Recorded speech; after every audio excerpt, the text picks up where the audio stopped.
Vamos a comenzar esta meditación en el nombre de nuestro Señor Jesucristo. En primer lugar, me gustaría saludar a todos los hermanos que están conectados a esta reunión de hoy día domingo y también dar la más cordial bienvenida a todos los hermanos que van a poder mirar este video en los próximos días. La serie que estamos revisando dice relación con el liderazgo en la iglesia. Y hoy día vamos a tocar el tópico que tiene que ver con un corazón sin discernimiento. De inmediato vamos a leer un trozo de la palabra del Señor que se encuentra en San Juan capítulo 13 del versículo 14 al 15. Damos lectura en el nombre de nuestro Señor Jesucristo. Dice así: Pues si yo, el Señor y el Maestro, he lavado vuestros pies, vosotros también debéis lavaros los pies los unos a los otros. Porque ejemplo os he dado, para que como yo os he hecho, vosotros también hagáis. Amén. Vamos a orar brevemente para pedir la dirección del Señor en esta meditación. Bendito Dios, gracias te damos, Señor, en esta hora por esta oportunidad de poder estar, Señor amado, meditando en torno a este trozo maravilloso de la Escritura, Señor amado, que tú dejaste para nosotros. Yo te ruego por todos los hermanos que están escuchando esta reunión de meditación, para que tú, Dios mío, puedas alumbrar los ojos de su entendimiento y puedas también edificar a través de esta palabra. Y te ruego una bendición muy especial sobre mi vida, para que todo pensamiento, todo lo que tú deposites en mi corazón, sea hilvanado y completamente dirigido por tu Santo Espíritu. Dios mío, todo esto te lo ruego en el nombre de nuestro Señor Jesucristo. Amén. Bien, este pasaje lo habíamos ya mencionado en la meditación del domingo anterior. Así es que vamos a mirar algunas cositas que están acá, pero sin duda, mi amado hermano, por favor, usted léalo en su casa porque es un pasaje muy precioso de la Escritura. Aquí se nos habla de el episodio cuando el Señor Jesucristo lava los pies de sus discípulos. Y vemos que ellos estaban dispuestos para la cena, ¿no es cierto? Y el Señor se levanta de la mesa y comienza a hacer este trabajo de lavar los pies de sus discípulos. A mí me llama mucho la atención algunas cosas que ocurren acá, ¿ya? Y las voy a ir revisando rápidamente. Lo primero tiene que ver con lo que él hace, ¿no es cierto?, de tomar una toalla, se la ciñe, dice el versículo 4, y luego comienza uno por uno a hacer este trabajo de lavar los pies a sus discípulos. Cuando vino a Simón Pedro, en el versículo 6, Pedro le dijo: Señor, ¿tú me lavas los pies? Y sin duda que esta pregunta es muy decidora, ¿ya? Seguramente Pedro, a través de esta pregunta, está también representando lo que está pasando en las mentes de los discípulos. En la época del primer siglo, los judíos eran amantes de muchas cosas y honraban muchas cosas. Y una de las cosas que más honraban era el estudio de la Torá. Cuando había un rabí que invitaba a alguien a ser su discípulo para que aprendiera acerca de la Torá, era un privilegio muy, muy grande, ¿ya?, que ellos recibían. Y por lo tanto, era tal la satisfacción que ellos estaban dispuestos a muchas cosas por su maestro, excepto aquellas cosas relacionadas con los pies y las sandalias, ¿no es cierto?, que tiene que ver con el calzado. Normalmente el trabajo de lavar los pies no era el trabajo de los discípulos, era el trabajo de gente considerada en una clase social inferior, y también relegada a esclavos de aquella época. En este pasaje vemos que ninguna de esas personas estaba presente, pero el Señor se pone en ese lugar y comienza a lavar los pies de sus discípulos. Y por eso fue el impacto en las mentes de los discípulos, que es expresado a través de esta pregunta de Pedro. ¿Tú me lavas los pies?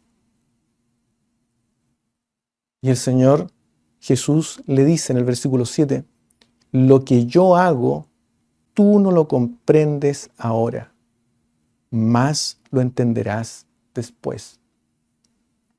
Y cuando dice, lo que yo hago, tú no lo comprendes, esa palabra, comprendes, tiene que ver con ver mentalmente. Es decir, lo que está diciendo el Señor es que Pedro estaba, utilizando lenguaje nuestro, choqueado por lo que estaba haciendo el Señor. Es como que no lo podía entender, no le caía en su cabeza, ¿ya? No lo podía ver mentalmente, no lo podía procesar, ¿ya? Porque era un cambio de esquema, lo sacó totalmente del esquema mental y cultural que ellos traían, ¿ya? Eso es lo que ocurre con este acto que hace el Señor. Pedro en el versículo 8 le dice, no me lavarás los pies jamás. Y el Señor le responde, si no te lavare, no tendrás parte conmigo. No puedes ser parte de mi grupo si no te lavares los pies, si no dejas que yo haga esto contigo. No puedes ser parte de esto. Eso es lo que le dice el Señor a Pedro. Y Pedro, yo creo que, y aquí voy a especular un poquito en el versículo 9, seguramente todavía sin lograr entender, sin lograr procesar lo que estaba haciendo su maestro, su rabí, le dice, Señor, no solo mis pies, sino también las manos y la cabeza.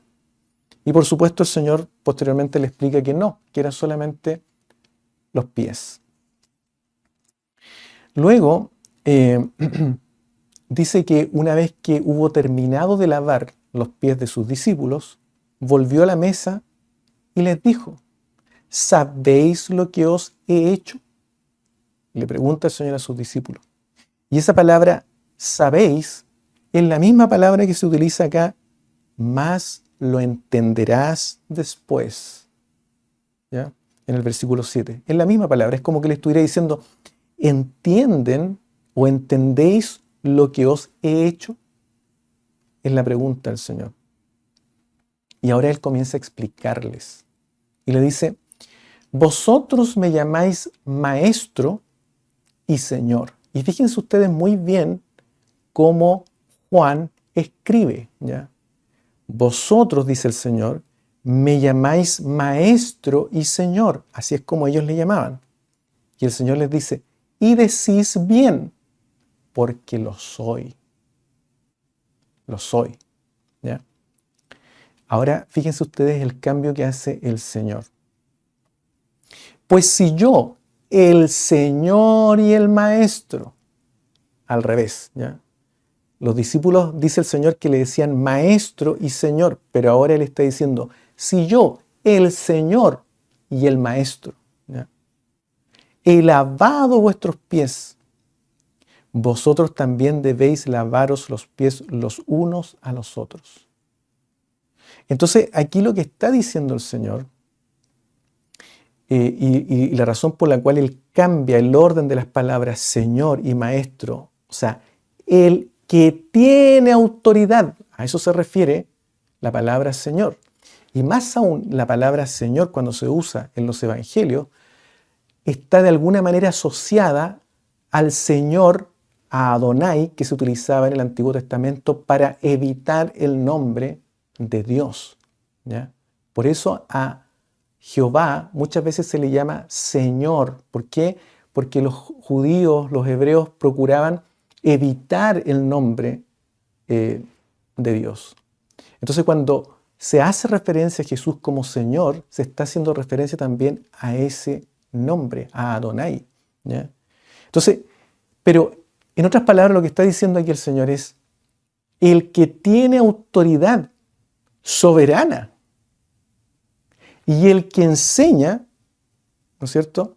Si yo, el Señor y el Maestro, he lavado vuestros pies, vosotros también debéis lavaros los pies los unos a los otros.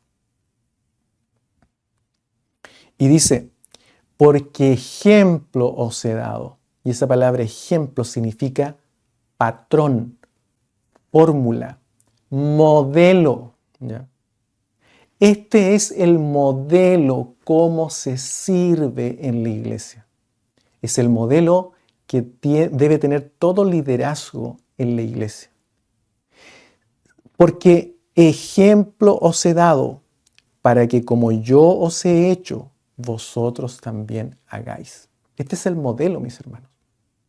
Por eso que es importante que nosotros aprendamos cuál es el modelo que tiene el mundo y cuál es el modelo que nos enseña el Señor, porque tenemos que separar. Dentro de la iglesia tenemos que aplicar el modelo que nos enseña el Señor Jesucristo. Me gustaría que fuéramos al libro de Marcos, porque hay un pasaje bien interesante, una frase de la cual habla el Señor, bien bonita, que se encuentra en Marcos en el capítulo 10, versículo 43 al 45. También no voy a revisar todo este pasaje porque es algo que ya se ha mencionado y ustedes también lo conocen, pero dice relación con esta petición de Santiago y Juan de querer ser, ¿no es cierto?, o de querer estar sentado uno a la diestra y el otro uno a la derecha y el otro a la izquierda, ¿ya?, del Señor. Y dice que ellos comienzan, después que el Señor les dice que no es posible aquello, porque no es una buena petición, dice que los discípulos, los otros 10, comenzaron a enojarse contra Jacobo y contra Juan. Entonces el Señor lo que hace Él es convocarlos o llamarlos así. Es decir, es como, vengan para acá, vamos a conversar. Y le empieza a explicar Él. Y le explica en el versículo 43, ¿no es cierto?, en el versículo 42, acerca de cómo la autoridad en el mundo se impone hacia abajo, ¿ya? Eso es lo que está diciendo, eso ya lo vimos, así que no vamos a revisar aquello. Pero fíjese el versículo 43, nuevamente, pero no será así entre vosotros, sino que el que quiera hacerse grande entre vosotros será vuestro servidor. Esa palabra servidor es la palabra diácono, ¿ya?, que significa sirviente, servidor.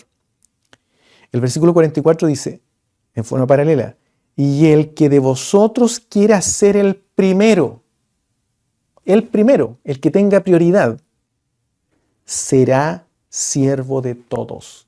Y a mí lo que me llama la atención es esta frase que está aquí, será siervo de todos.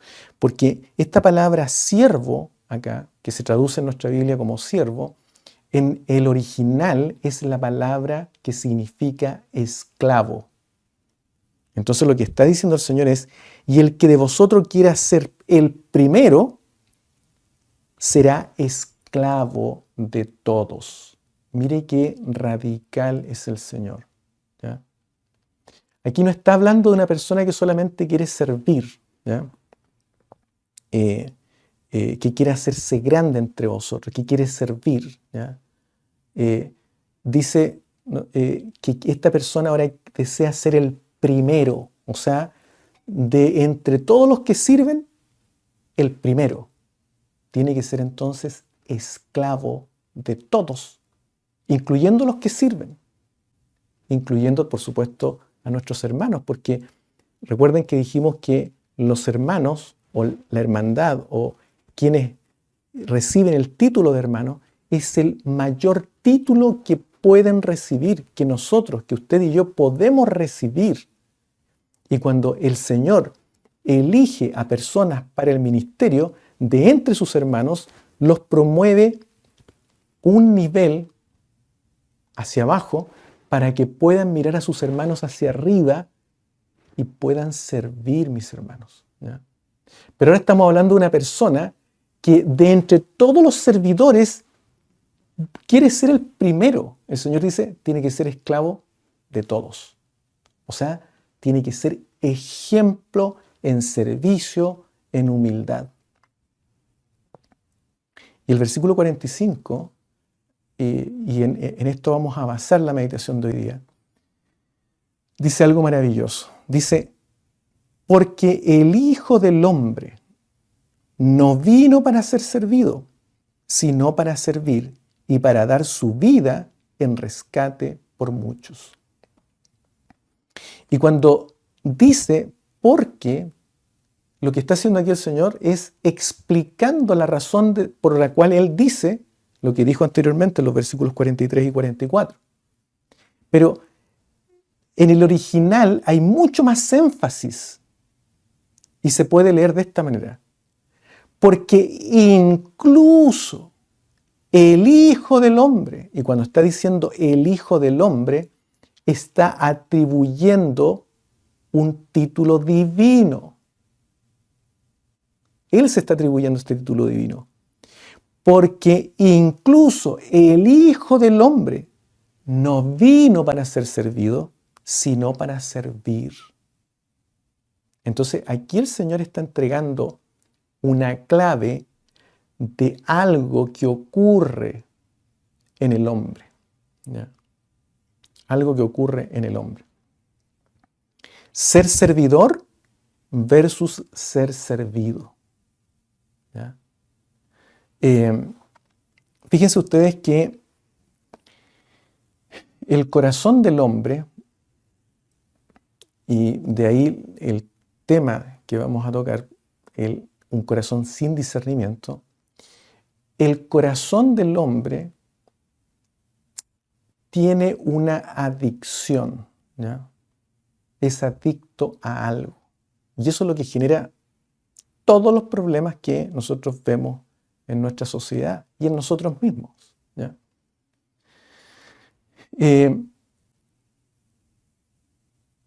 El corazón del hombre lo podemos ejemplificar como, ¿no es cierto?, un círculo, y al medio se encuentra un trono.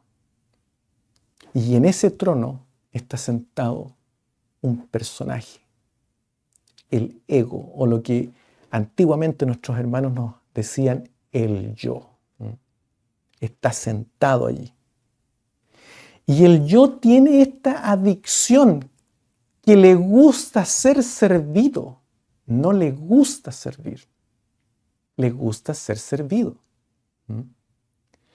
Está sentado en el trono, en el centro del corazón, y lo único que hace es empujarnos a todos, no cristianos y cristianos, a buscar ser servidos, ¿ya? Eso es lo que hace el ego. Pero el Señor nos dice que Él vino a servir, no a ser servido. Y por esa razón es que es importante que especialmente nosotros, los cristianos, que somos llamados a servir o que somos llamados al ministerio, tengamos discernimiento para detectar si estamos sirviendo o estamos siendo servidos. ¿Ya? Cuando el ego está sentado en el trono del corazón, en el centro del corazón, él mueve el corazón de un extremo a otro extremo. ¿Ya? Él aplica dos fuerzas y mueve el corazón de manera oscilatoria, de un extremo a otro extremo. Un extremo es el orgullo. ¿Ya? El otro extremo es el miedo. Orgullo, miedo, pero en ambos casos está actuando el ego. En el mundo donde se ejerce liderazgo también, donde la autoridad se impone, muchas veces esta autoridad se impone ya sea porque el corazón está actuando en el estado de orgullo o en el estado de miedo. ¿Ya? Son dos fuerzas que actúan en el corazón y que es el ego quien está haciendo oscilar el corazón sin tregua entre estos dos estados. ¿Ya? Cuando el Señor a nosotros nos llama y sale a nuestro encuentro y nosotros nos abrazamos a Él y le recibimos a Dios en nuestro corazón, entonces Dios es quien se sienta en el trono ahora. Saca el ego y se sienta en el trono del corazón. Y cuando Dios se sienta en el trono del corazón, el cristiano ahora entra en un reposo. ¿Ya? Entonces el corazón, ¿cierto?, que era movido por el ego de un extremo a otro en forma oscilatoria, lentamente empieza a entrar en un estado de equilibrio. Similar a lo que ocurre con el péndulo. ¿Ya? Un péndulo, ¿no es cierto?, es una bolita que empieza a oscilar, ¿ya?, que está colgada, y poco a poco, ¿no es cierto?, comienza a entrar en el estado de reposo o de equilibrio. Cuando el Señor está en el centro del corazón, está ocupando el trono del corazón, entonces hay descanso.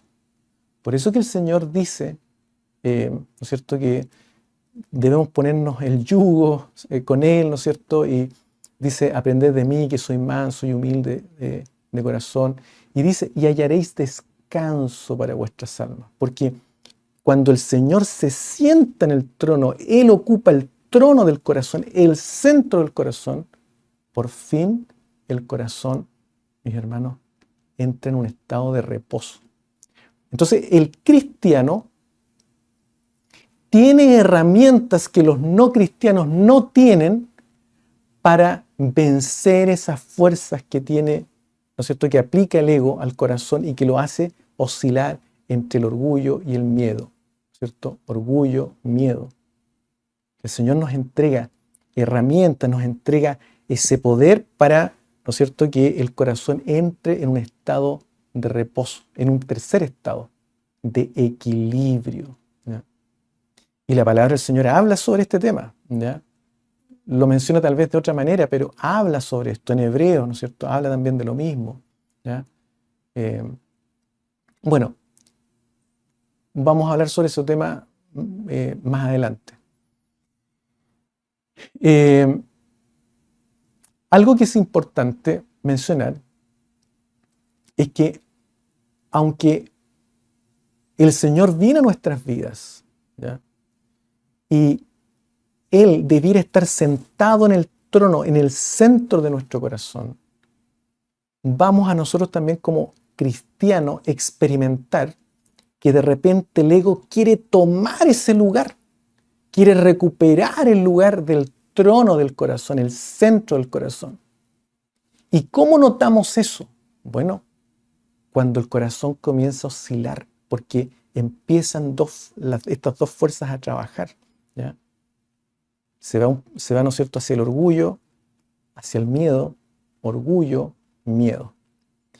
Las personas que el Señor llama, ¿no es cierto?, a el ministerio y que son hermanos de Él, que Él los elige y los designa para que sirvan igual como Él sirvió a sus discípulos, van a verse enfrentados a una intensidad del ego por subirse al trono, ¿ya? Y destronar a Dios. Por esa razón es importante que quienes están dirigiendo la iglesia, que quienes están en posiciones de servicio, estén pero de una manera constante preguntando al Señor, a las plantas del Señor, para adquirir este discernimiento. Señor, en esta oportunidad estoy actuando con mi corazón en estado de reposo, o qué es lo que hay en mí que está generando este comportamiento.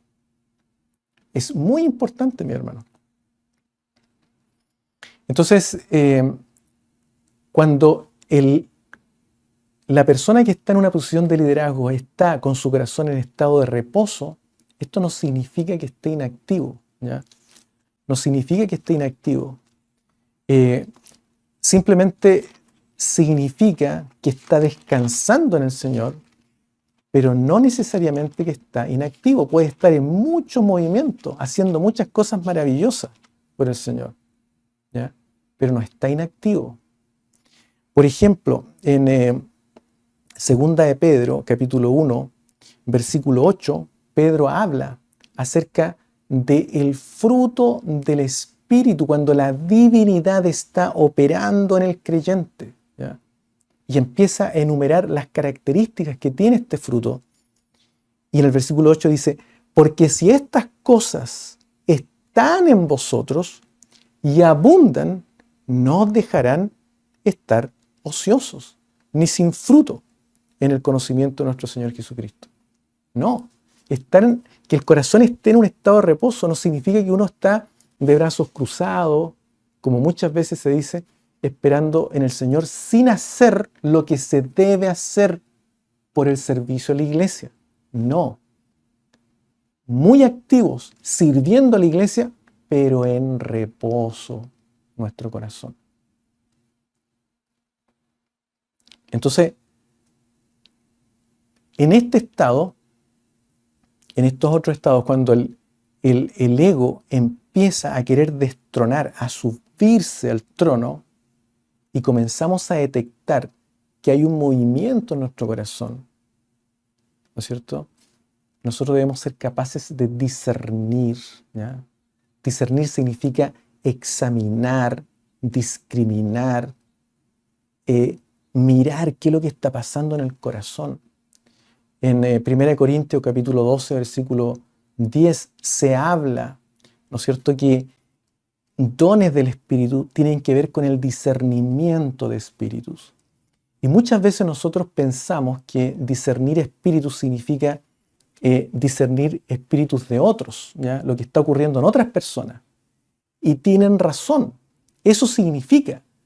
Pero muchas veces no entendemos que ese discernimiento espiritual tiene que ver, y es importante que lo tengamos para nosotros discernir cuáles son las fuerzas que están actuando en nuestro corazón. Porque el ego entrega o da una batalla incansable, inagotable, ¿ya?, por tratar de subir al trono.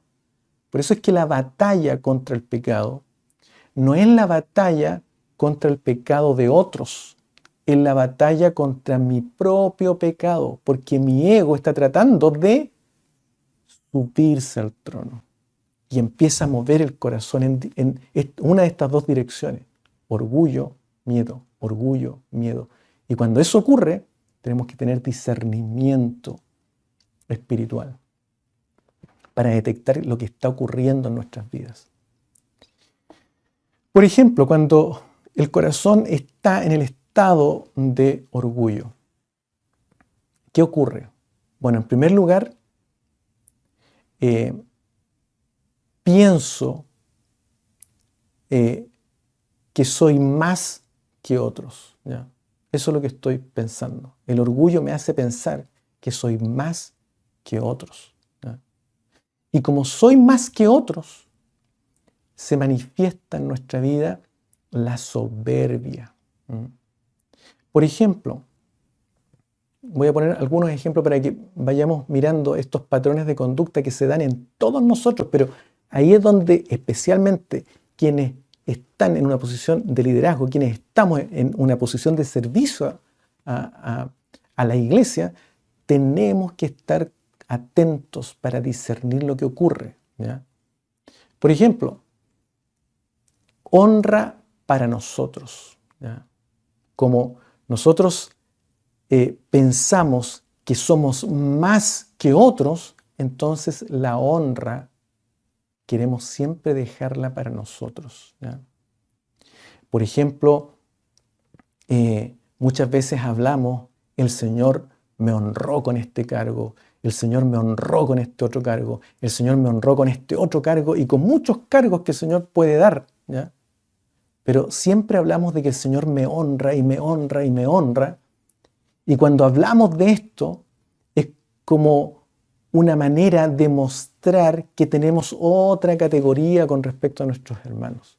En circunstancias que cuando el Señor me designa para servir, y si me está dando posiciones para servir, bienvenido sea, pero son posiciones para servir, es decir, para mirar a mis hermanos como superiores a mí, ¿ya? Como más importantes que yo. Y muchas veces nosotros utilizamos esto para elevar nuestra categoría frente a los demás. Bueno, ahí el ego está trabajando. Mi corazón está en el estado de orgullo, ¿ya?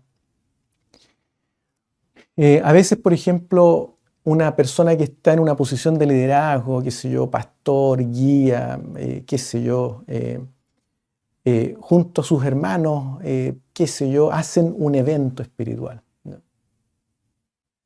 Pero, ¿quién se lleva los elogios? Muchas veces los elogios recaen en la persona que está sirviendo, que se supone que está sirviendo a sus hermanos que son más importantes que él. ¿Qué es lo que debe hacer ese hermano o ese pastor, ¿ya?, cuando los elogios empiezan a caer sobre él? Tiene que tener mucho cuidado, mi hermano.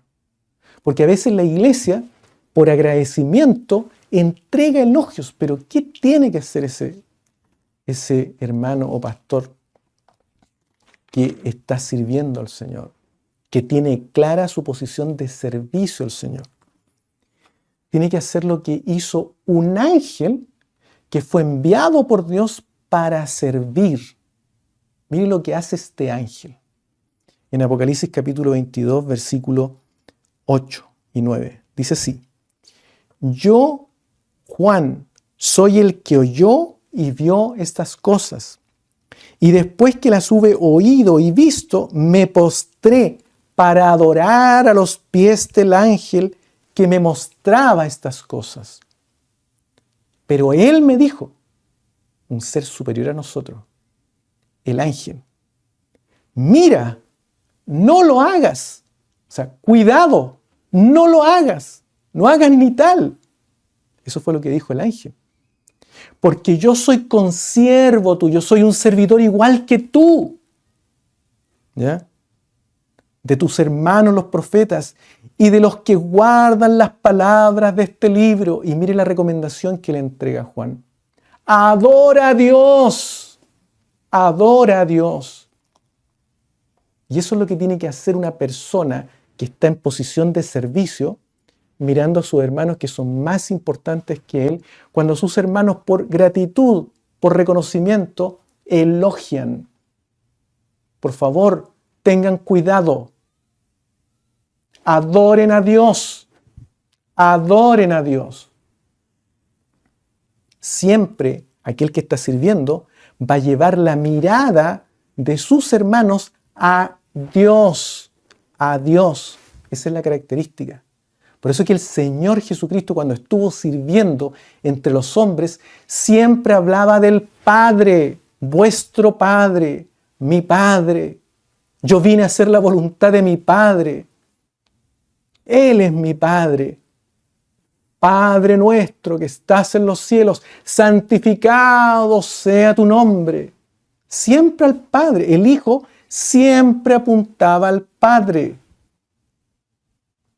Y cuando yo estoy, por misericordia del Señor, ocupando la posición del Señor Jesucristo, sirviendo a la iglesia, cuando usted y yo estamos en eso, quienes estamos en liderazgo dentro de la iglesia, siempre debemos apuntar a que nuestros hermanitos, hermano, adore a Dios.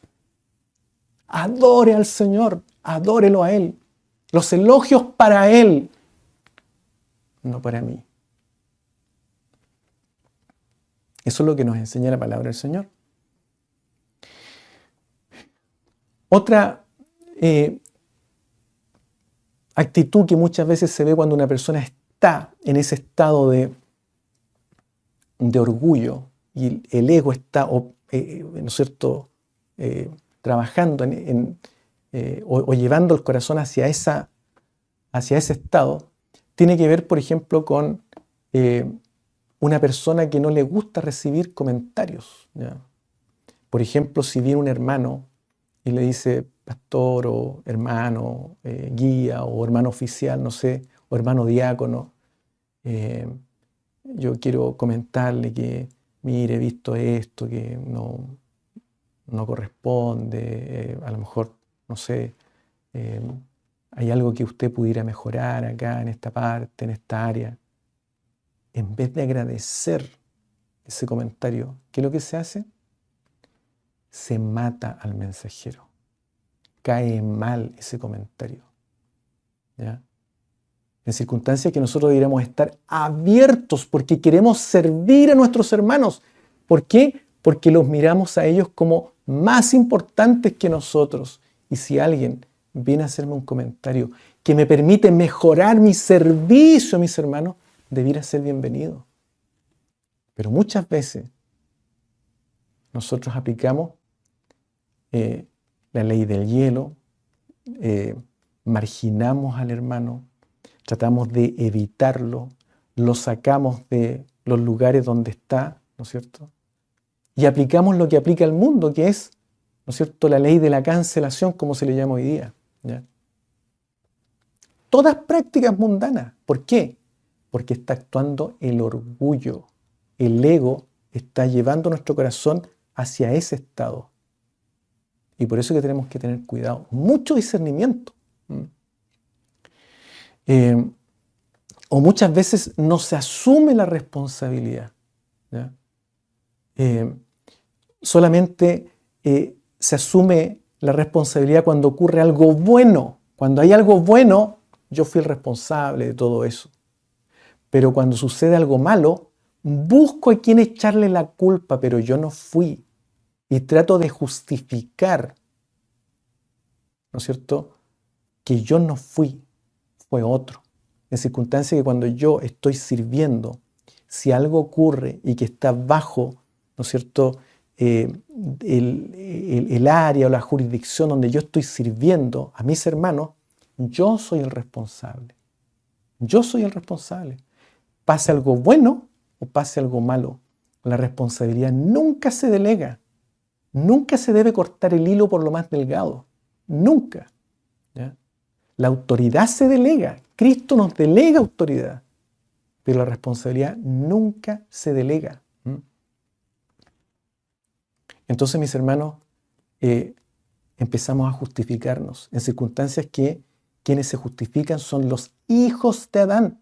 Los hijos de Dios no se justifican, simplemente asumen. Eso significa ser responsable. Una persona responsable es aquella que tiene capacidad de responder frente a otros. Muchas veces se dice, no, yo soy el responsable, así que yo hago lo que quiero. Usted no tiene por qué meterse acá porque yo soy el responsable. Algún día yo voy a dar cuenta. Hermano, si no somos capaces de dar cuenta a quienes estamos sirviendo, a aquellos que son más importantes que mí, ¿vamos a dar cuenta al Señor? Ciertamente el Señor nos va a pedir cuenta, pero nos va a salir cara aquella cuenta. Entonces el Señor nos ayude, nos bendiga para nosotros discernir cuándo mi corazón está oscilando entre el estado de orgullo o el estado de miedo. Un ejemplo clásico, ¿no es cierto?, de un personaje, ¿no es cierto?, que todos conocemos, que está en ese estado de orgullo, es lo que ocurre, ¿no es cierto?, con Nabucodonosor, ¿ya? Daniel, en el capítulo 4, nos relata esa situación. Incluso a él se le advirtió lo que iba a ocurrir con él, ¿ya? Y él, en el versículo 30 del capítulo 4, dice que habló y dijo lo siguiente: ¿no es esta la gran Babilonia que yo edifiqué para casa real con la fuerza de mi poder y para gloria de mi majestad? Y aún estaba la palabra en la boca del rey, cuando vino una voz del cielo: a ti se te dice, rey Nabucodonosor, el reino ha sido quitado de ti.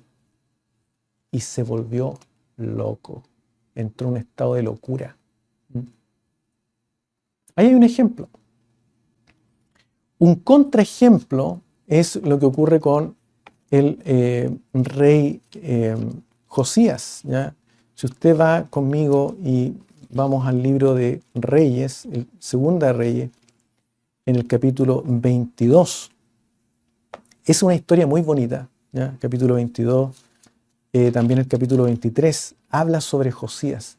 Pero mire lo que dice del rey Josías en el versículo 25 del capítulo 23. Dice: no hubo otro rey antes de él que se convirtiese a Jehová de todo su corazón, de toda su alma y de todas sus fuerzas, conforme a toda la ley de Moisés, ni después de él nació otro igual. O sea, Josías completamente, mis hermanos, completamente sentó a Dios en el trono de su corazón. ¿Se da cuenta? Contraejemplo. También el corazón puede estar en el estado de miedo, ¿ya? Y también es porque está actuando el ego, cuando uno siente miedo. ¿Y por qué siente miedo? Bueno, porque uno muchas veces se mira en menos con respecto a los demás, pero es porque está actuando el ego, ¿ya? Entonces se menosprecia. Entonces cuando uno se menosprecia frente a otros, entonces uno se protege porque siente miedo.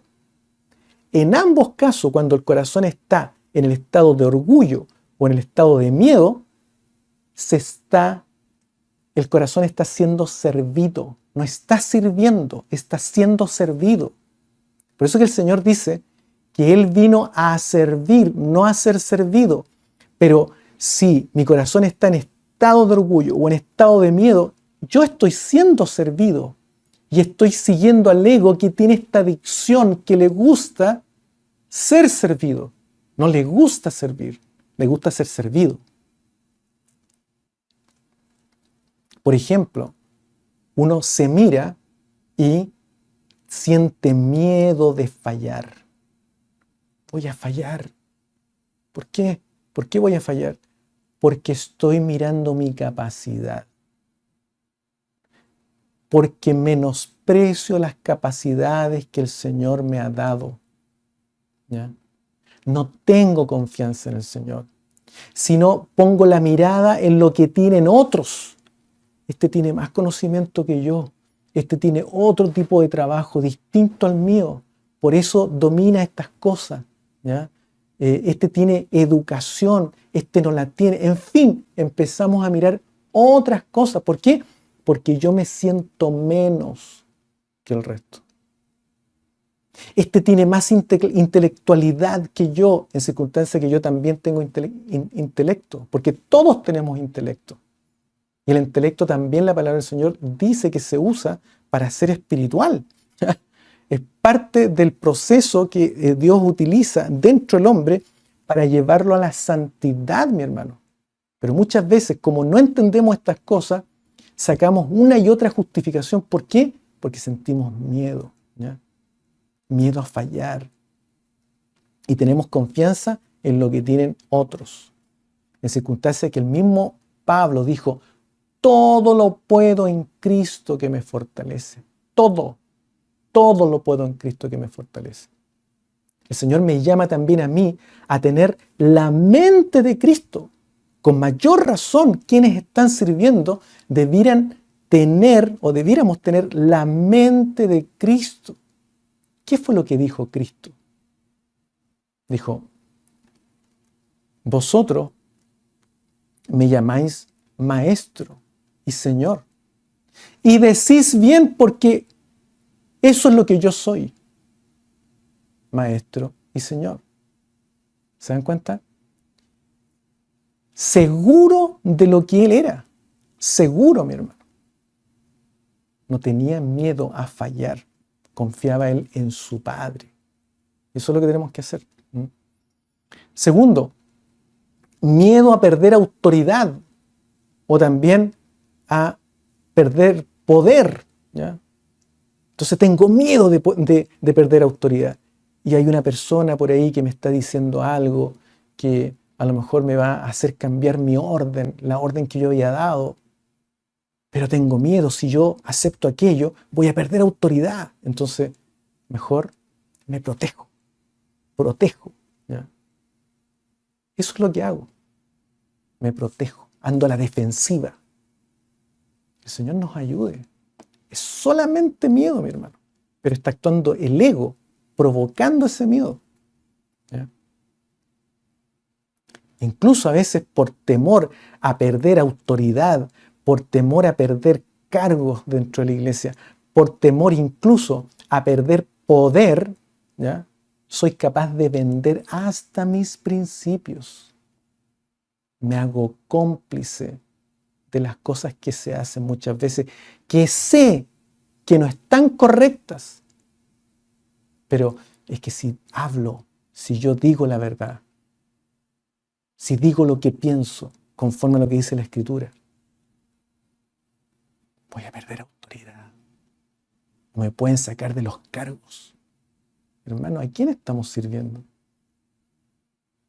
Nosotros estamos sirviendo a Dios, pero también a los hermanos de la iglesia, a nuestros hermanos, a aquellos que poseen el título máximo otorgado por Cristo. Y cuando Él me llama a servir, me pone en la misma posición de servicio que Él vino a tomar para servirnos a nosotros. El privilegio es estar en la posición de servicio del Señor. Es importante que nosotros entendamos aquello. O miedo también a quedar solos.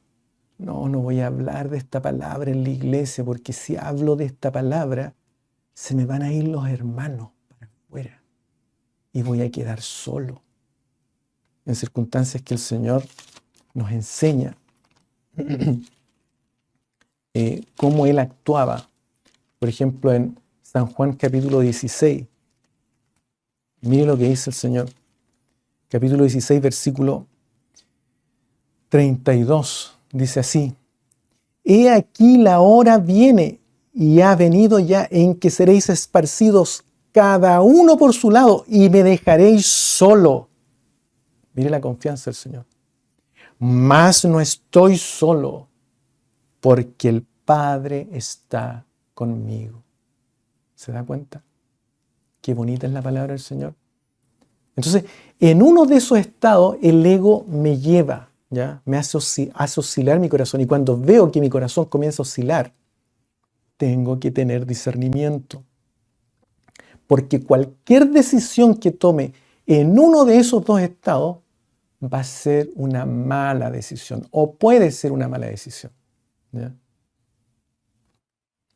Pero cuando estamos en el estado de reposo, cuando el Señor está en el trono sentado allí, sin duda que va a haber buena decisión. Un ejemplo de un hombre que estuvo en ese estado de miedo es Saúl.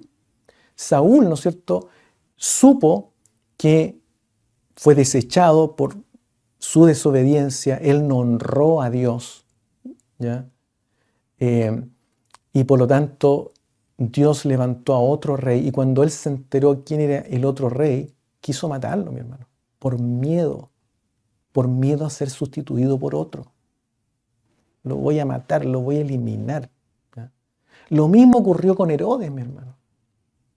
Herodes, cuando supo que nació el nuevo rey de los judíos, ¿qué es lo que hizo? Mandó a matar a todos los niños sin compasión. ¿Por qué? Porque yo soy el único rey aquí. Por miedo, mi hermano. Solamente por miedo. Miedo a ser sustituido, miedo a perder sus privilegios, miedo a perder la honra, miedo a perder la posición. Qué terrible, mi hermano. Sin embargo, Juan el Bautista se nos dice de él lo siguiente. En San Juan, en el capítulo 4, mire lo que dice, no, en el capítulo 3, perdón. Mire lo que dice de Juan. Fíjense ustedes que Juan, él bautizaba en el desierto y multitud de gente venía a él a ser bautizada. Él bautizó a Jesucristo, Jesucristo comenzó su ministerio y él también, Jesús, comenzó junto a sus discípulos a bautizar. Y toda la gente, dado que Juan había indicado que él era el Cristo, toda la gente comenzó a irse tras Jesús. Todos. Y él empezó a quedar poco a poco solo. Y vino alguien y le dijo, Rabí, en el versículo 26, mira que el que estaba contigo al otro lado del Jordán, de quien tú diste testimonio, bautiza y todos vienen a él. Y en el versículo 30, Juan dice, es necesario que él crezca, pero que yo mengüe. Miren las palabras de Juan. Él es un ejemplo de una persona que tiene su corazón en estado de reposo. Es decir, Dios está en el centro del corazón, sentado en el trono. ¿Ya? Qué bonita es la palabra del Señor. Entonces, hay una palabra, mis hermanos, que nos habla acerca de cómo es el corazón. Y por eso es que tenemos que tener discernimiento espiritual. ¿Ya? En Jeremías, en el capítulo 17, en el versículo 9 y el versículo 10 dice lo siguiente, hablando del corazón. Por eso es que hay que tener mucho cuidado con el corazón, sobre todo las personas que están en liderazgo. Mucho cuidado. Afuera, los líderes de afuera, del mundo, ellos no se preocupan de esto. Ellos simplemente actúan, ya sea en estado de orgullo, de miedo, toman decisiones. ¿Ya? Dentro de la iglesia no va a ser así. Por esa razón es que nosotros debemos poner cuidado en nuestro corazón. Dice así, engañoso es el corazón más que todas las cosas y perverso. Y dice, ¿quién lo conocerá? Y cuando hace esa pregunta, la respuesta indica que ni usted ni yo conocemos nuestro propio corazón. Porque el Señor dice, cuando responde, yo Jehová conozco el corazón, que escudriño la mente, que pruebo el corazón para dar a cada uno según su camino, según el fruto de sus obras. ¿Se da cuenta? Entonces, el Señor, Él conoce el corazón. Y cuando yo quiero discernir lo que está operando en mí, tengo que hacerlo junto al Señor, en las plantas del Señor. ¿Qué es lo que está pasando conmigo, Señor? ¿Qué está pasando? ¿Qué está ocurriendo en mi vida? Señor, ¿es que mi ego está entronándose en mi corazón? Señor, perdóname, porque quiero ser un fiel adorador tuyo. Mire el ejemplo de Salmos, ¿ya? De David, en el Salmo número 26. Mire lo que dice David. Dice, júzgame, oh Jehová, porque yo en mi integridad he andado. Estaba seguro que él andaba en integridad y le pide a Dios, júzgame. O sea, pasa juicio sobre mí, para ver si verdaderamente estoy o no estoy en integridad. Mire la palabra, la valentía de David.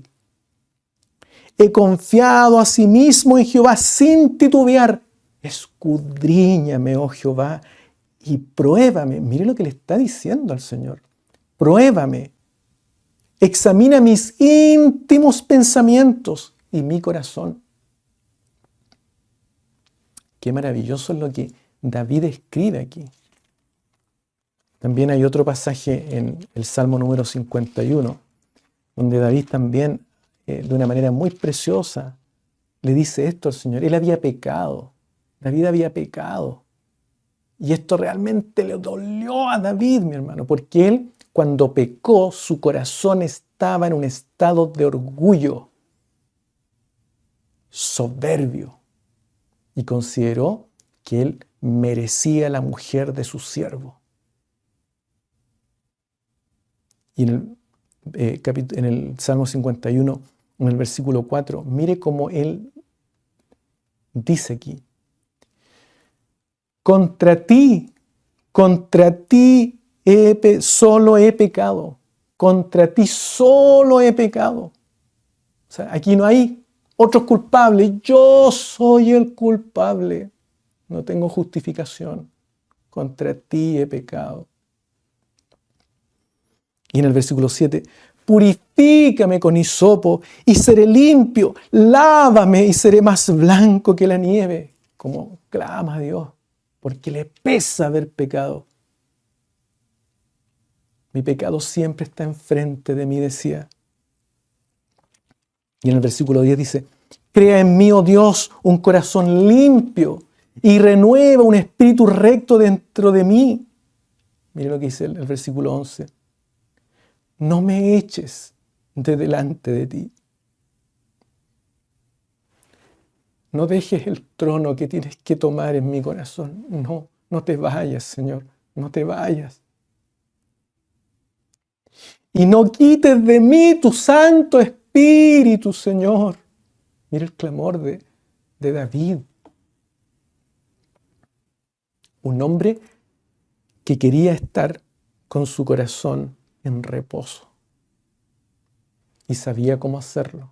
Por eso que de David se dice que su corazón era un corazón como el corazón de Dios. Qué maravilloso. Qué maravillosa es la palabra del Señor. Para finalizar, me gustaría que viéramos en Primera a Timoteo, en el capítulo 6, es una palabra que ya hemos revisado antes, pero en el capítulo 4, perdón, en el versículo 16, donde el Señor, o sea, Pablo le está enseñando a Timoteo el secreto de la buena adoración, porque cuando el Señor está en el trono es porque estamos adorando a Dios como corresponde. ¿Ya? Eso es la piedad, el secreto de la piedad. Y en el versículo 16 de 1 Timoteo, en el capítulo 4, le dice, ten cuidado de ti mismo y de la doctrina. ¿Por qué le dice eso? Ten cuidado de ti mismo. Porque tienes que discernir en tu corazón. Tú eres un diácono, porque él era diácono, ¿ya? Era un servidor, estaba a cargo de una congregación. Tienes que tener cuidado con tu corazón. Tienes que discernir las fuerzas que están actuando en tu corazón. Ten cuidado de ti mismo y de la doctrina. Y se lo repite 3 veces, mi hermano. Ten cuidado de ti mismo y de la doctrina. Y luego le dice, persiste en ello. ¿En qué? En tener cuidado de ti mismo y de la doctrina. Y luego dice, pues haciendo esto, ¿qué cosa? Teniendo cuidado de ti mismo y de la doctrina. 3 veces enfatiza en el cuidado de ti mismo y de la doctrina. Cuidado de ti mismo. Discierne lo que está en tu corazón. Discierne. Tienes que aprender a discernir. Si queremos ser buenos servidores del Señor, tenemos que aprender a discernir lo que está en nuestro corazón. cuando el ego, porque quiere entronarse el ego, me está llevando, ¿ya? Y está moviendo mi corazón hacia el estado de orgullo o hacia el estado de miedo. El Señor nos bendiga, Él nos guarde, ¿ya?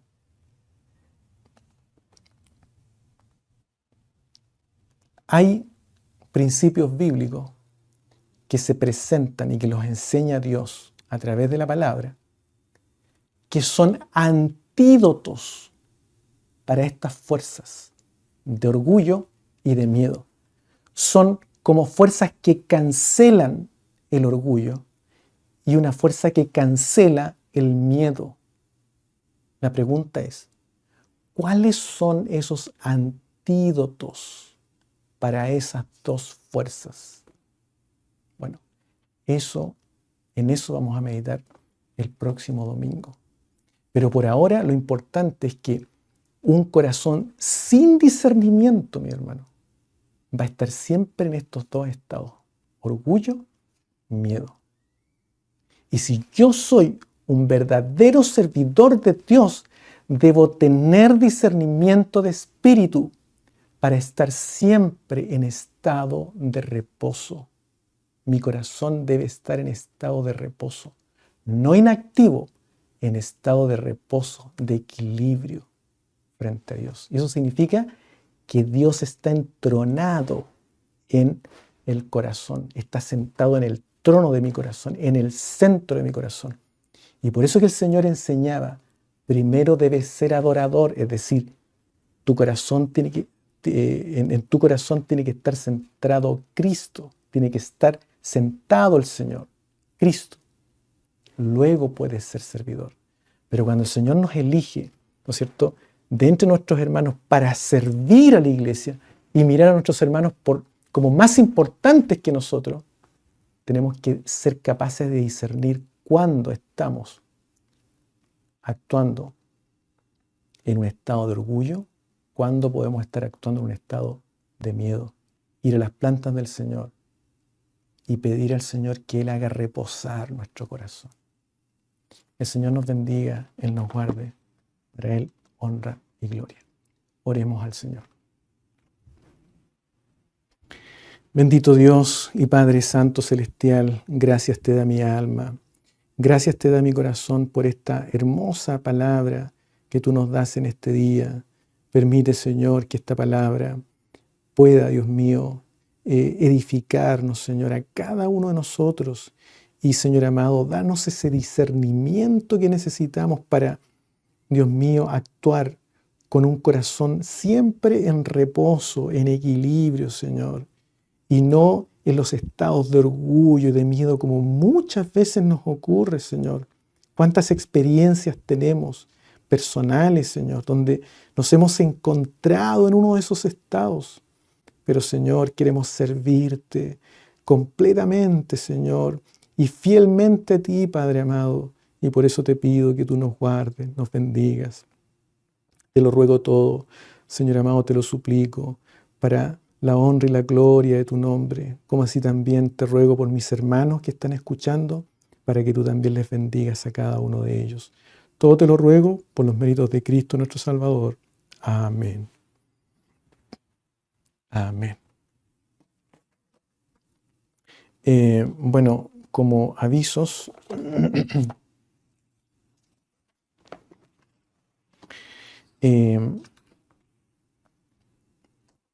bueno, el taller de lectura bíblica todos los días viernes a las de 7 a 9 de la noche, hora de Illinois. Son todos mis hermanos bienvenidos. Yo quiero también agradecer a muchos hermanos que me han escrito y que me han entregado palabras de motivación. De verdad, se las agradezco mucho. Y también agradecer a aquellos hermanos que nos acompañan durante estas reuniones de taller de lectura bíblica. Son todos invitados, son reuniones abiertas para todos. Y la dirección de la sala Zoom, que es una sala virtual de la plataforma Zoom, se encuentra al final del video, en una carátula, hay un código QR. Ustedes pueden escanear ese código y los va a llevar directamente a la dirección de la sala virtual. Así es que son todos bienvenidos. Solamente traigan una Biblia, un cuadernito y un lapicito para que puedan tomar nota si es que desean hacerlo. Pero lo principal es una Biblia para que vayan leyendo también la Escritura junto con nosotros. El día domingo también, a las 7 de la tarde, como es costumbre, tenemos nuestra reunión en la cual estamos haciendo meditaciones en la palabra del Señor en base a algunos temas. Posteriormente también vamos a desarrollar otro tipo de temas que son importantes para el crecimiento espiritual de nuestra vida, ¿ya? Así que todos los días domingo a las 7 de la tarde. También gracias al Señor porque hemos, junto a mi esposa, ya lanzado el primer episodio de podcast sobre el avivamiento espiritual. Ya lo lanzamos esta semana, gracias al Señor, por Spotify, donde hablamos, es una conversación donde hablamos acerca del avivamiento espiritual y vamos a conversar largamente sobre el avivamiento espiritual, cómo buscarlo, cómo cuidarlo, qué significa, cómo evitar que se apague el avivamiento espiritual, etc. Cosas tan lindas, mis hermanos, y la necesidad que tenemos de un avivamiento espiritual. También quiero indicarles que gracias al Señor también estamos haciendo un web seminar para la juventud todos los domingos, domingo por medio en realidad, a las 7 de la tarde. Son web seminar que estamos desarrollando en inglés y quiero agradecer al Señor por que los jovencitos que están participando están muy interesados en aprender cómo ser buenos adoradores del Señor, ¿ya? Así que están todos invitados también aquellos que hablen inglés a ese seminario, ¿ya? Porque está pensado para la juventud de habla inglesa.